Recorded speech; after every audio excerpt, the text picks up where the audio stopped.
যত বেশি দরুদ পড়বেন আপনার টেনশন তত কমে যাবে। ফজিলত শোনেন, যত বেশি দরুদ পড়বেন আপনার টেনশন দুশ্চিন্তা তত কমে যাবে। যত বেশি দরুদ পড়বেন আল্লাহ তত রহম করবে আপনাকে, আপনার গুনাহ তত মাফ হবে, আপনার নেকির পাল্লা তত ভারী হবে এবং মুহাম্মদ সাল্লাল্লাহু আলাইহি ওয়াসাল্লামের সুন্নতের উপর আমল করা আপনার জন্য সহজ হবে।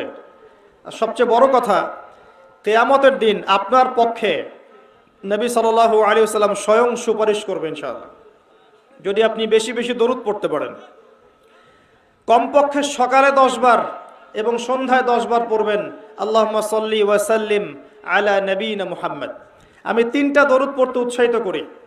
একটা ছোট্ট দরুদ বললাম, আল্লাহুম্মা সাল্লি, বলেন আমার সাথে, আল্লাহুম্মা সাল্লি ওয়া সাল্লিম আলা নবিয়িনা মুহাম্মদ, এটা একটা। অথবা এভাবে বলতে